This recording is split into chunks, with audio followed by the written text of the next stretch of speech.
Let's welcome our esteemed panelists. And we'll hold Q&A until the end. Thank you very much. I'm so glad to be here to present. This is my talk. What I was thinking about designing a program for Entrepreneurship Center, which I call Metric, a center that is going to be open in sub-Saharan Africa. Why? How is it? This is my talk today. Well, we have engagement with engaging why and how. Does entrepreneurship in international context programming matter? I think yes. If so, then we need to address means by which best practice may be spread around the world. And if globalization is a reality, then, well, international context does matter. And entrepreneurship in international global context is also important since we are here among educators. So crafting entrepreneurship curriculum and programs, I will speak about borderless entrepreneurship education and research centers right here. Anyway, I'm making my case.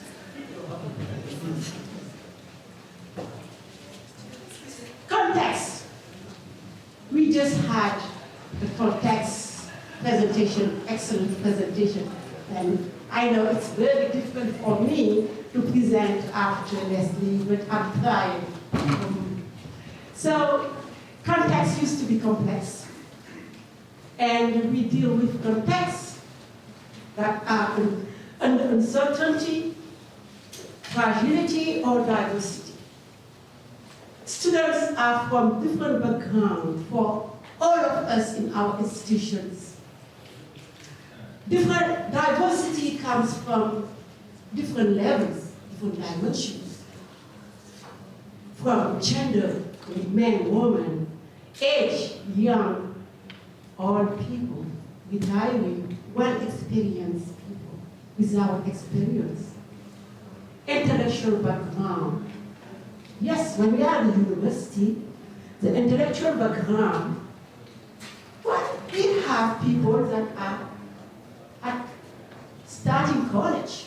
Background is here, but not everywhere in the institutions.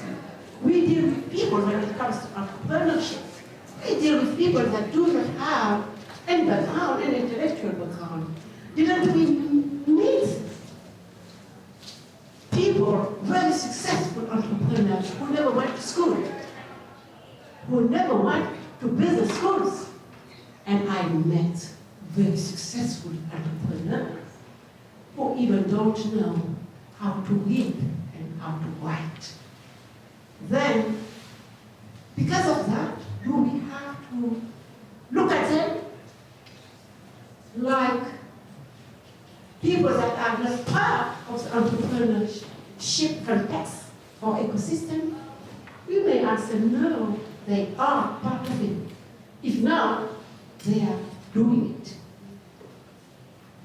Diversity was not bad, yes. All students come from all backgrounds. And representativeness, and I'm coming back to this notion. And here is to present, I'm here to present a program. This is a metric. What does metric stand for? Mole Entrepreneurship Training and Research Implementation Center.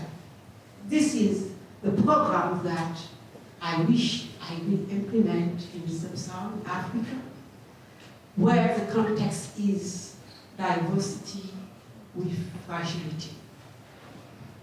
what is the vision behind this program? And first of all, well, the title is didactic.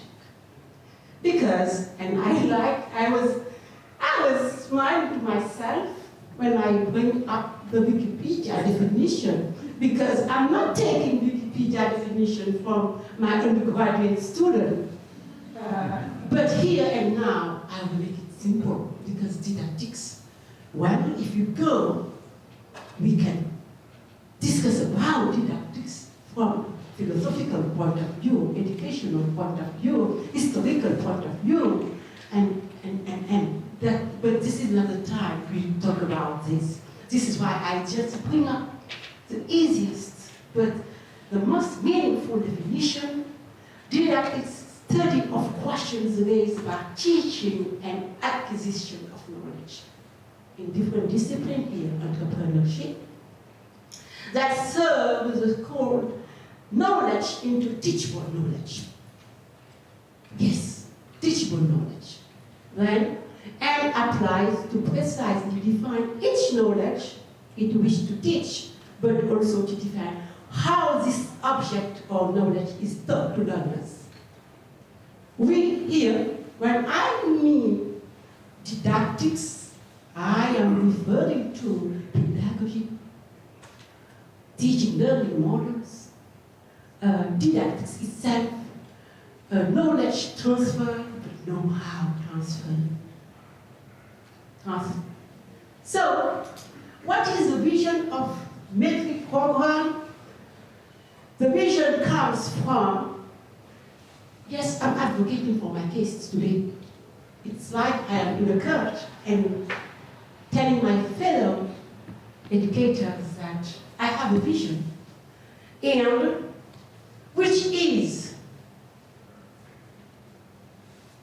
how we can get greater inclusion for the underrepresented community, which I like to call silent community here. How can we get a greater inclusion for this community, empowering women and the youth, and getting wealth or value creation?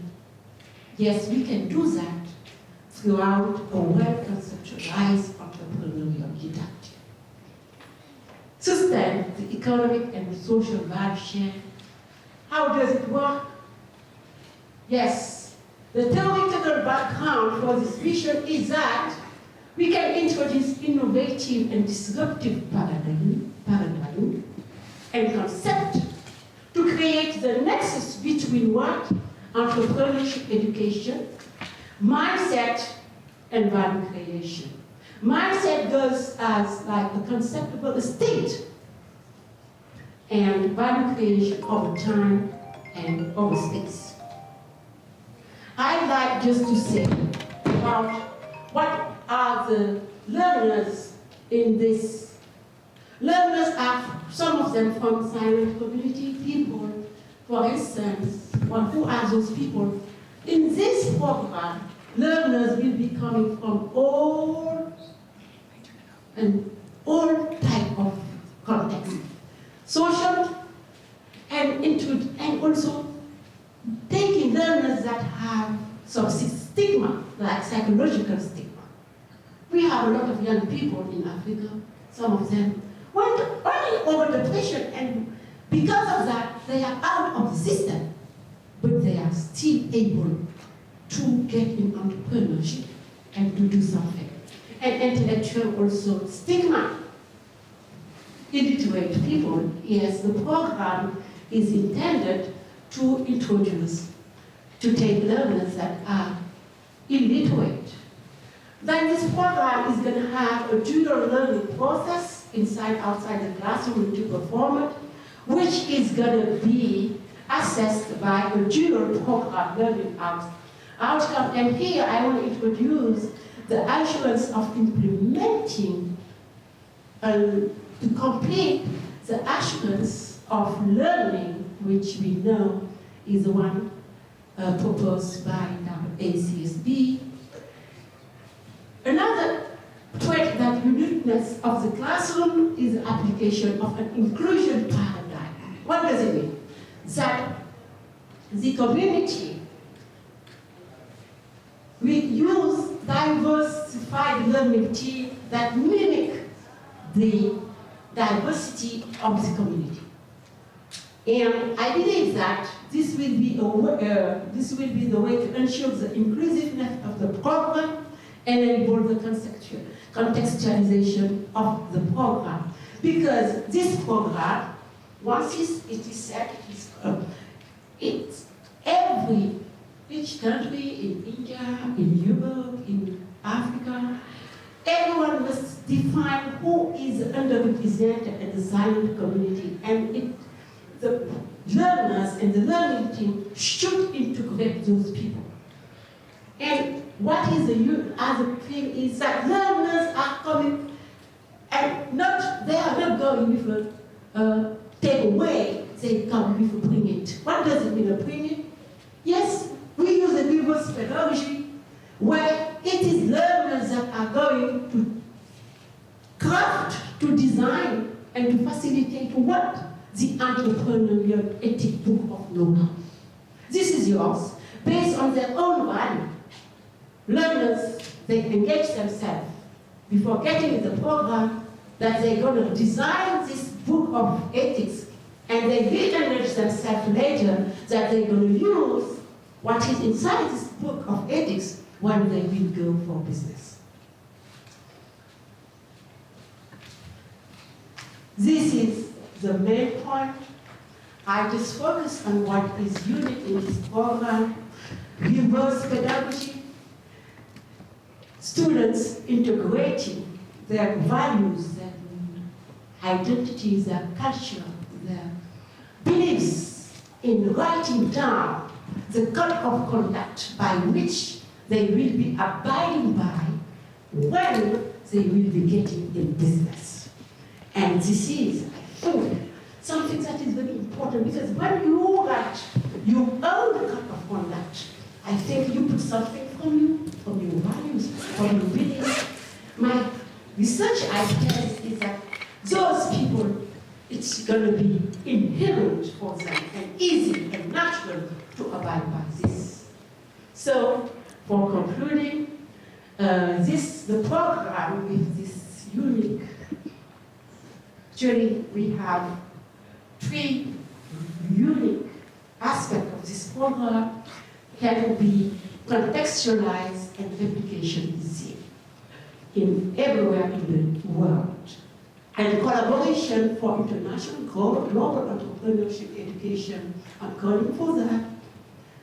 Here, and then engagement for entrepreneurship to continue being a driver for human, economic, and social development. I believe that entrepreneurship is one of the solutions for fighting against poverty. But more of that, the most important point is that when we see in Sub-Saharan Africa, ladies, women succeeding in tiny, very small enterprise, when we see young people doing business, when we see them achieving, we just see them with empowerment, but more than that, well-being. Thank you for listening.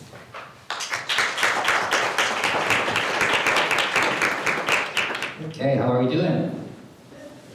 What a pleasure being here with you guys. So let me start by introducing myself. My name is John Rehab. I'm the National Director of the Entrepreneurship Undergrad Program for Technological in Monterrey. And I would love to introduce a few topics in this short talk. First, I'll start with the overview of the challenge-based curriculum that we designed, and then dig deeper into how the entrepreneurship program is structured with some key learnings that we had over the past 5 years of the implementation. And I would like to finish with a few steps that kind of made sense to us, like the most important learning for trying to design or implement what we did in other contexts. We worked with a number of Latin American universities where we try to help implement it. So before I start speaking about it, there's two things I would like to share with you, my core beliefs. That's why I'm here. The first one is, I kind of share it. I have this core belief that the only way to save the world is through education, right? And then the second is a little bit more controversial. So like, I believe that the only way to be successful in life, that's the only one, everything else leads to a failure, is, imagine when I say this to students, like they're bad. So the only way to be successful in life is by being an entrepreneur. There's no other way. If you're not an entrepreneur, you're gonna be a failure in life. You get to your 80s, you look back and you'll be like, yeah, I was right, I was a failure, right? Anyways, but that does not necessarily mean that you have to start a business to be an entrepreneur, because it's a mindset, and we've been talking about it today. And I think we kind of share this because you're all entrepreneurship educators. So let's dig in. Context. Tec de Monterrey, very big on entrepreneurship. That's one of our core principles. So we're number 4 in the Princeton undergrad top 50 programs in entrepreneurship, and we have a few recognitions by all the program design, the latest one from December last year for the curriculum design, which I'll be presenting to you right now. They tell me, like, make sure that there's no competition from Mexico in your talk. But it's so difficult, it's a little bit difficult to copy, and you'll see why. So the context of the tech educational model, very briefly, there's a Spanish slide coming on, so just to hear where it's at. Basically, it's very simple. Everything is competency-based. So when we started designing the curriculum, we started with the competencies that we want our graduates to have, both disciplinary, school-wise, and transversal. And then from that, we designed the entire program, not only business, medicine, engineering, design, architecture. And for entrepreneurship, because we kind of been doing that before the design that we did. We launched the design in 2019, so it kind of makes sense. What it means, the first 3 semesters, our students get kind of a taste of all the different programs and like the base, the mix of different perspectives. And then in the 3rd semester, they choose which major they want to pick. And then from then on until the 8th semester, we call it focus, and then they have some semesters where they can specialize. The curriculum, or the core principle of the curriculum design is that it's all challenge-based. What does that mean? We co-create with training partners, so with companies, with startups, with institutions, challenges that are linked with the topics we're trying to teach in each class, and then between academia and the training partner, we design these challenges that help students practically apply all the knowledge, and then they kind of collaborate with our training partners. So that means that by the end, we actually do that 3 times every semester. So by the end of the curriculum, the student when they graduate, they've worked on at least 15 to 16 different cases or challenges directly with startups, businesses, and enterprise, and they get certified for that. So what are the implications of this model for the entrepreneurial development, or for the development of entrepreneurial skills? Number 1, we have to work very closely with training partners. So we actually had to create a department. The only thing they do is they search for training partners. Like imagine, like, 28 campuses, around 60,000 students, and all across Mexico, and you want this one-on-one kind of personal approach to work with. So that's one of the reasons why it's a little bit difficult to copy, right? So Tec de Monterrey, since it's a brand in Mexico, kind of recognize it opens the door for us to work with different training partners. I mean, we've worked with Gillette, for example, as like an international, and we work also with smaller businesses. We actually are alumni and their startups.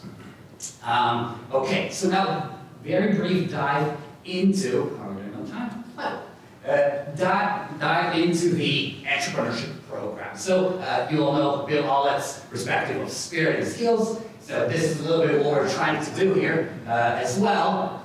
So our students, what they do, this is actually the one that's got us the Curiosity Imagine Education, right? So they start in the 4th semester. What we do, they work with identifying opportunities for innovation. So that's the focus of the entire 4th semester. Now we work with training partners, of course, different where they have to apply, where they learn these hard skills of how to identify, how to select, how to evaluate opportunities. And then we have this cross-semestral, trans-semestral project. So in the fourth semester, they have to choose, they have to apply through the hours in the challenges.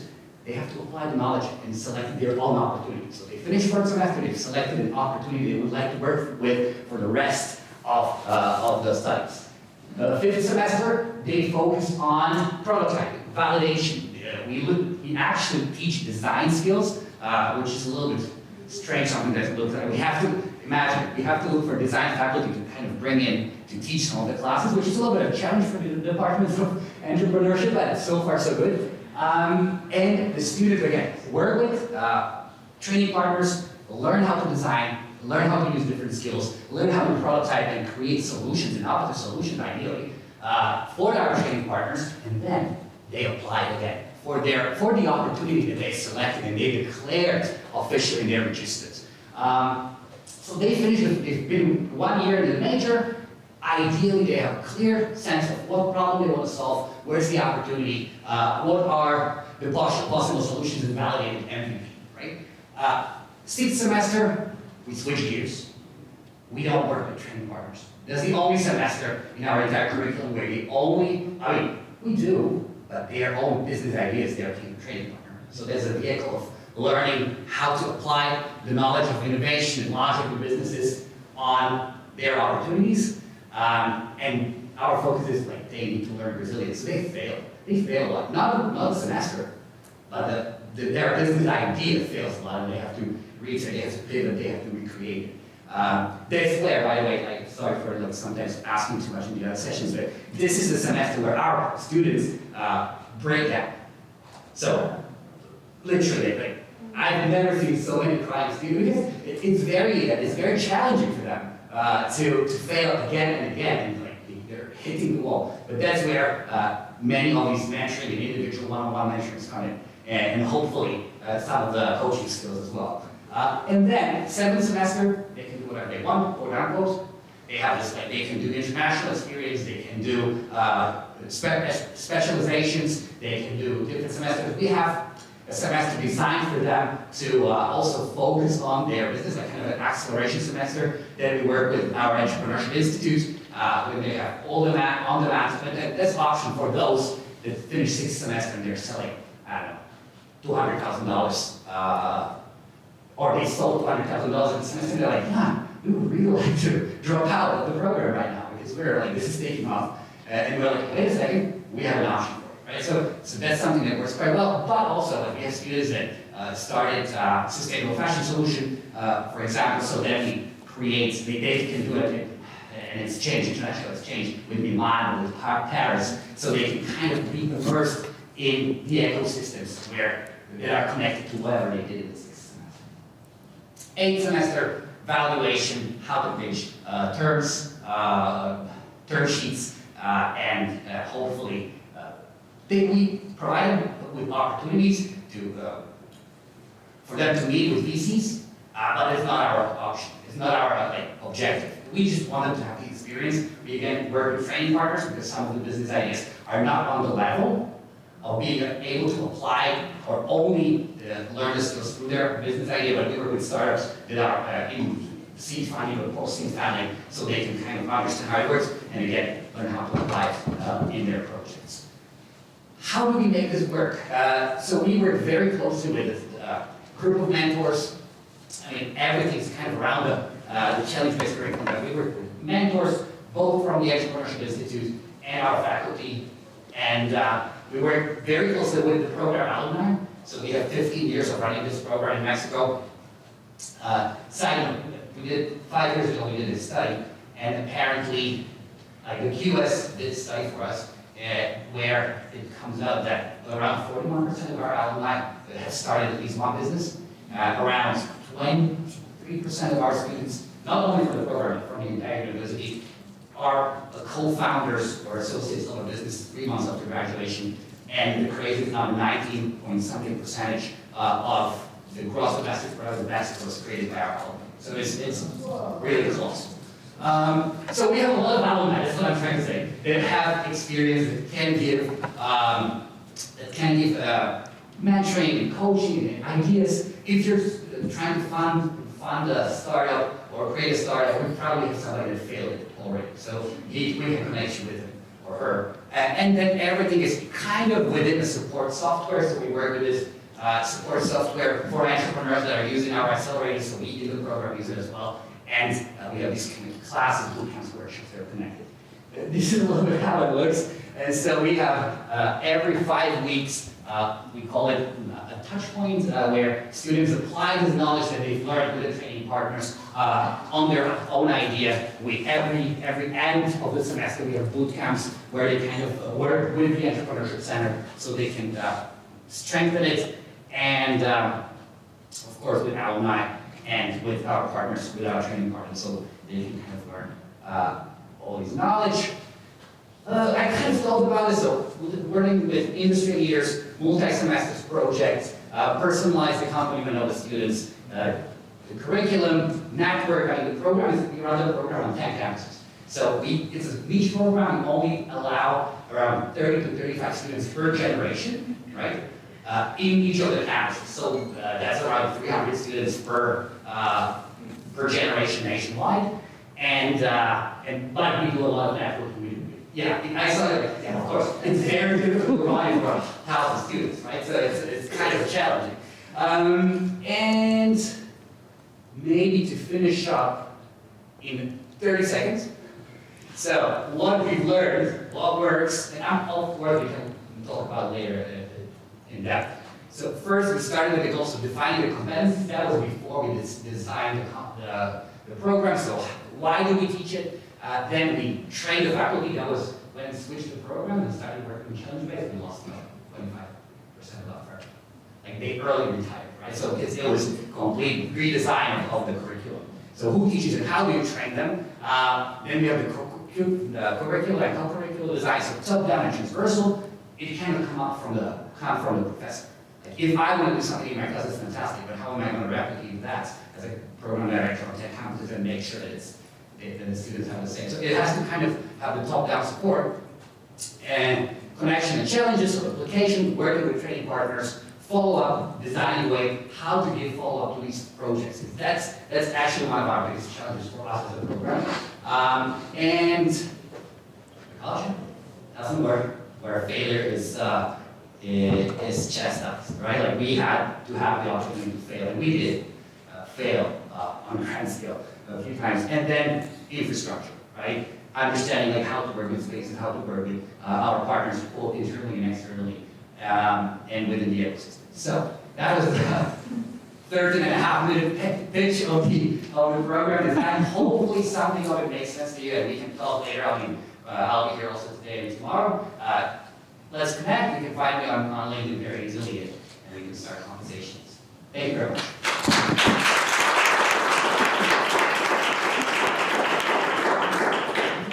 Good afternoon, my name is Ivana Kahar. I am the director for the Center of Entrepreneurship and Innovation over at Berry College. We call it our Student Enterprises and Entrepreneurship Development Center, or CEEC. And today I will present our Student Enterprises model as a combination of an applied and co-curricular entrepreneurship program. So just as context, Berry College is a liberal arts college in Georgia State, not Georgia the country, so I'm as international as this will get. I'm from the Dominican Republic. And we are the largest campus in the United States, 27,000 acres, and the top 3 most beautiful campus. I'm sorry this is blurry, but this is part of why we're one of the most beautiful campus in the US, and this is our 4th building, donated by Henry Ford, an entrepreneur we all know. He was very good friends with our founder, and him, President Roosevelt, and other very amazing people have supported both some of the things that I will talk about today in their time, right? So the CEEC, or the Center for Student Enterprises and Entrepreneurship Development, we support the academics of entrepreneurship, and what we do is we focus, as most of your centers also do, we focus on building ecosystem with local partnerships, both government, industry experts, and local businesses. We have an incubator space and develop different strategies for funding. We have the Social Impact Challenge. We have the Gadget Project, which is solely technological. And we have our pitch competition and other angel funding opportunities. Because we're a small college, so our enrollment is 2,200, but the center is involved with almost 300 students, so proportionally we are kind of spread out on campus and we get to touch a lot of the students' lives and work. And we are also the home for the 76th chapter of the Honor Society, the Sigma Newtown Entrepreneurship Honor Society. And we say we're the place on campus where dreams flourish, because regardless of your school, right? Because we're housed in the School of Business, but regardless of your school and or your passion, we're here to help you build your business and make money. So the program that I will talk to you about, the Student Enterprises Model, if we looked at it, I wanted to create something visual that makes sense. So we have all the academics, we have the applied entrepreneurship opportunities, and these two come together in a makerspace that we have where students build smart wearables, apps, software, and also woodwork or welding. They have all things going on there. And then we have the co-curricular opportunities and activities. We have the TechStars Startup Weekend license for next year, as well as TEDx Berry College happening in October. So hopefully we get to have some of you on campus. And then at CEEC, we have the student enterprises. So student enterprises were born in 2008 because we had some students that came up with ideas that could serve the community, that could impact the campus community, but were also interesting as business for the university itself and maybe the college, and maybe the college wasn't still offering those services or products. So in 2008, the student enterprise flourished. We had right now we have 15 student enterprises, and we've divided them into 3 big groups. So we have retail and hospitality. We have the berry farms, because our large campus is very big in ag tech and agricultural education, animal science. So we have produce, we have bees and bees products, beef, and egg farm. And then we also have 3 specialty services, which include nonprofit business consulting for nonprofits locally, bike repairs for all of the students on campus. And what happens is that we have one director assigned to each group of the student enterprises. So the students who work at the enterprises, each enterprise has a general manager who oversees the operations and leads all of the student staff. So it's closer to running your own business because it's student ran and operated compared to a simulation or a game, which they have in the academic side and in class. But at the student enterprises, the students kind of enjoy the struggle of dealing with the customers, creating the customer experience, product innovation, handling budget, or non-budget, right? So they get this experience, and what we found is that beyond the campus job, because we also offer regular campus jobs and the different departments and offices, beyond the campus job, most of the students that go through these enterprises, they end up starting their own business and or having successful startups and launches when they go through our competitions, our incubator, or our mentoring programs. So that's what's been so exciting about that piece, which is also part of the job program. So for the student enterprises, we have semesterly, we have weekly meetings for all the general managers. So the college itself acts as a board. We obviously manage or oversee all of the funding. Each enterprise has to hire their own marketing person and their own finance person, as well as their whole staff. But we serve as consultants for these 2 topics of marketing and finance. And we at CEEC, we are sort of a learning hub for all of them, as well as their directors. So we serve as the place where they come to receive mentoring, to get connected to conferences and educational opportunities outside of the college. As well as every semester we do our Student Enterprises Summit, where all the student general managers and at least 1 or 2 student team members get involved in designing and planning what's next after what's next for the enterprises, because one of the lessons that we had was obviously that all our staff for the student enterprises change every 4 years. So how do we sustain whatever we've learned and whatever we've been developing, growing, or how we've been successful currently? I thought that something that would be very cool today was to have an actual student who started at one of the student enterprises in her sophomore year and is currently a GM and has led various teams as that enterprise grown, and have her tell her a little bit of the lessons she's had in her own experience, because she's also today a student entrepreneur and is thriving in her own small business. So.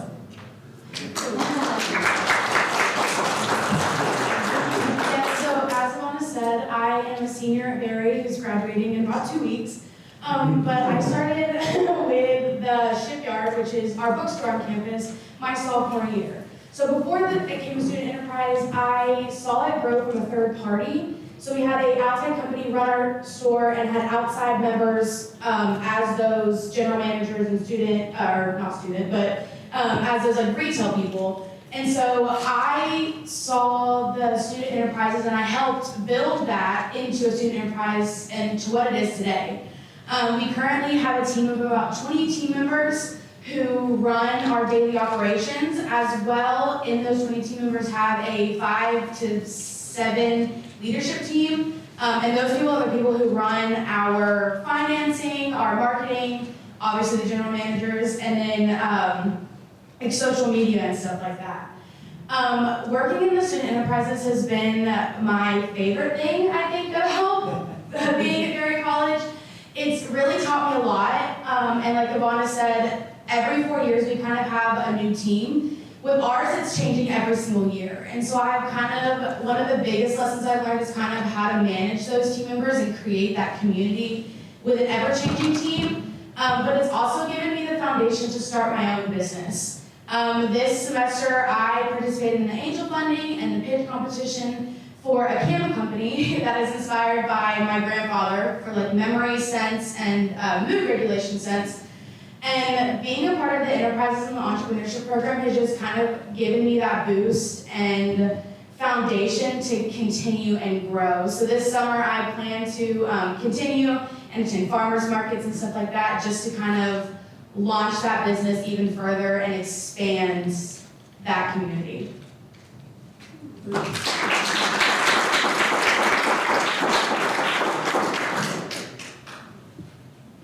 Thank you.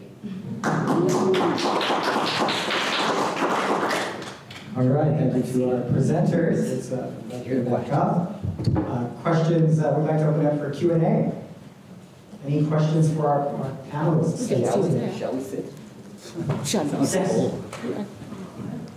Where's that? Yeah. Thank you very much for being presented. I have a question to Jan. You were talking about, when you were talking about study plan, you mentioned that you provide students with design. I'm very interested, what type of design softwares, I mean, you are introducing your students to? Okay, so very good question. We use a lot of open source. So in the 5th semester, we worked with a variety of open source different options.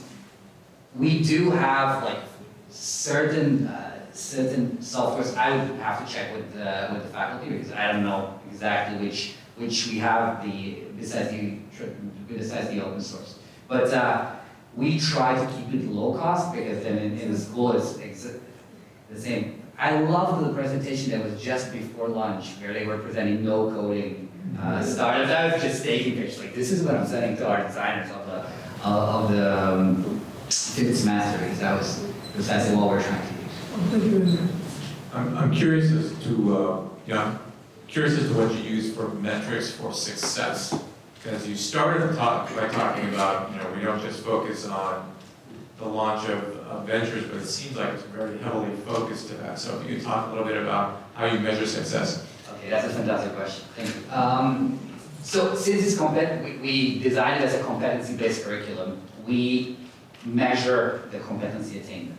So that's success for us. If we can make sure that our students have and demonstrate the competencies of the program. So we designed, there are 6 program competencies besides another 7 transversal competencies and school competencies that we're measuring. Now, that's, again, in the previous talk on the competency-based curriculum, that was my main question. What is the cutting edge? What we do is we have different metrics and different ways of how to measure whether the students attained or did not attain the competencies. So we've worked with different groups of researchers from all over the world, mainly from the States, to help us design the rubrics and to help us design how to measure the competencies. We use evidence-based, so students have to deliver evidences of designed to demonstrate that they do have the not only the knowledge but also the behaviors of certain competencies, and then we combine it with assessment centers. So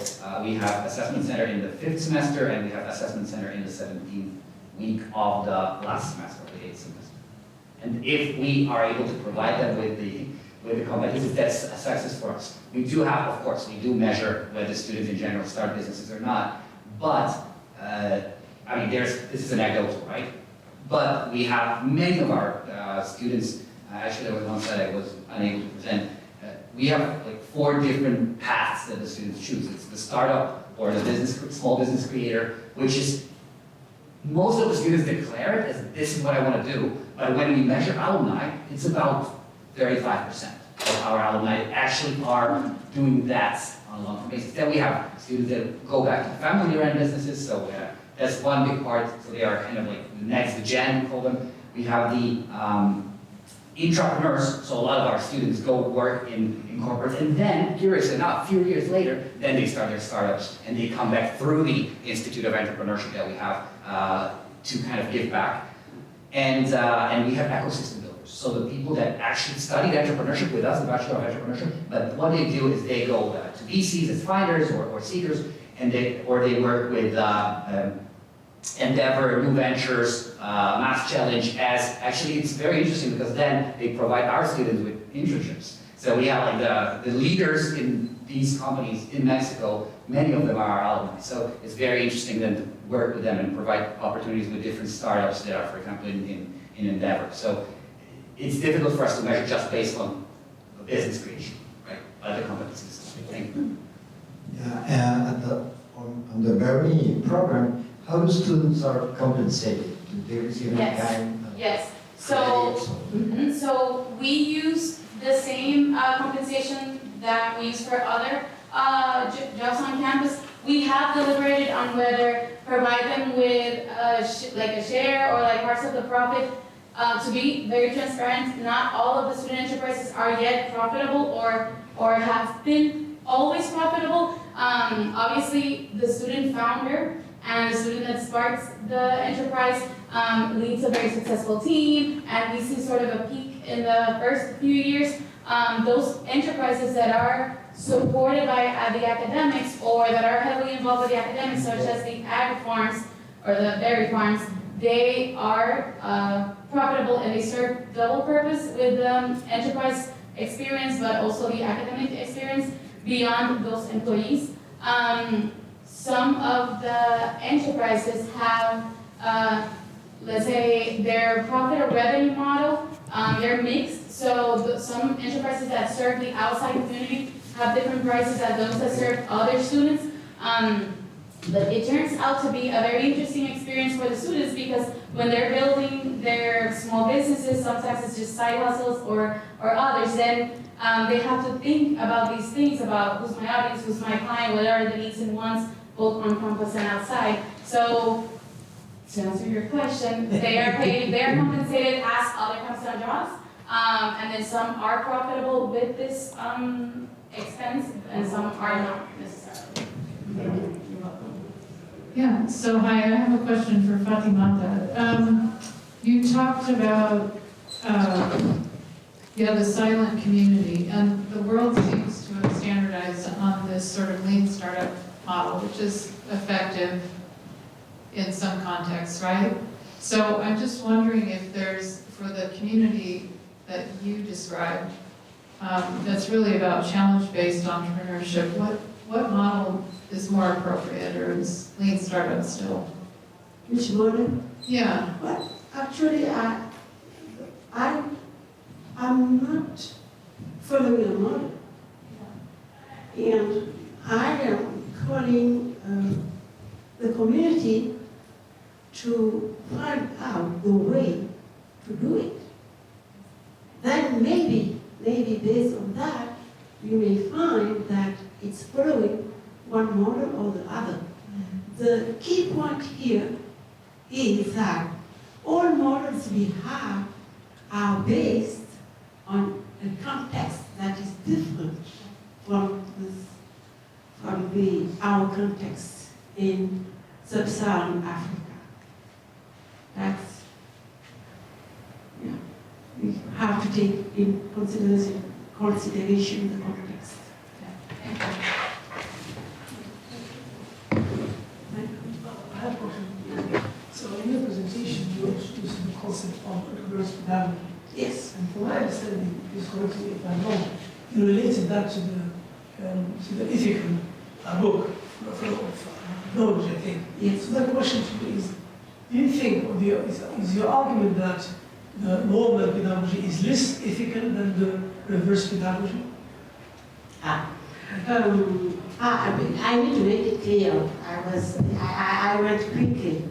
What I'm talking about is reverse pedagogy, because this time, this is the students, the learners, they are the ones that are going to meet up based to bring up their values, their culture, their beliefs, and to write down the book, the ethical book of entrepreneurship, by which they will be guided when they will get in entrepreneurship.